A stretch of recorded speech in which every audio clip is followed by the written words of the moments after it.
শুভ দুপুর। আজকে কি বানাচ্ছি দেখো।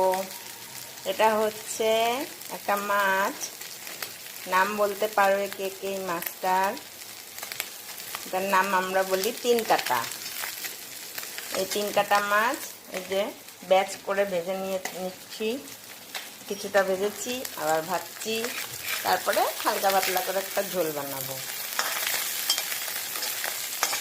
খুব টেস্টি হয় খেতে এই মাছটা। সব মাছগুলো ভেজে নিলাম। প্রত্যেকটা মাছে ডিম আছে পেটে, আবার সাথে না কয়েকটা চিংড়ি মাছও ছিল ছোট ছোট। আমার খুব মজা লাগে এই ঝোলের মধ্যে ছোট চিংড়ি খাওয়ার সময় যদি পাই। ছোটবেলায় আমি খুব মজা পেতাম এটাতে।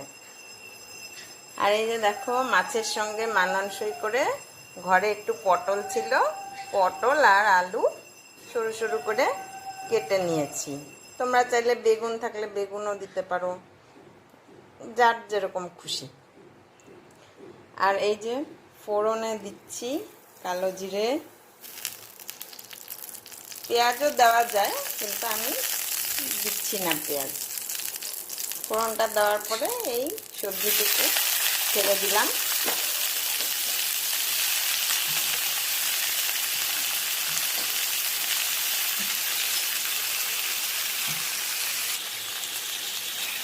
মাছের ঝোলের সবজি একটু তো ভালো করে ভেজে নিতেই হবে।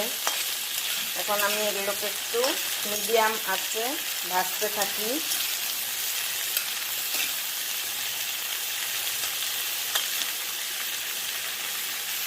ভাজার সময় একটু নুন দিয়ে দিলাম,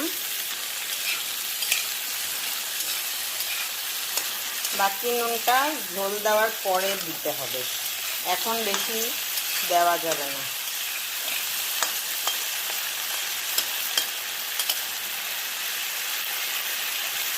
আর কয়েকটা কাঁচা লঙ্কাও দিয়ে দিচ্ছি।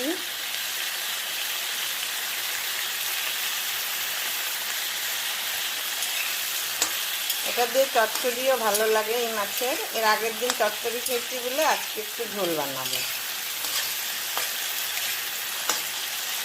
যে কোনো ছোটো মাছেরই তো চচ্চড়ি টেস্টি হয়।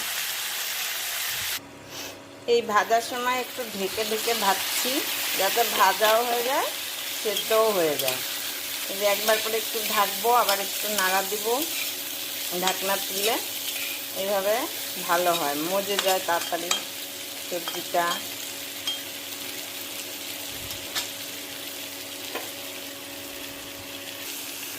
হয়ে গেছে সবজি ভাজা।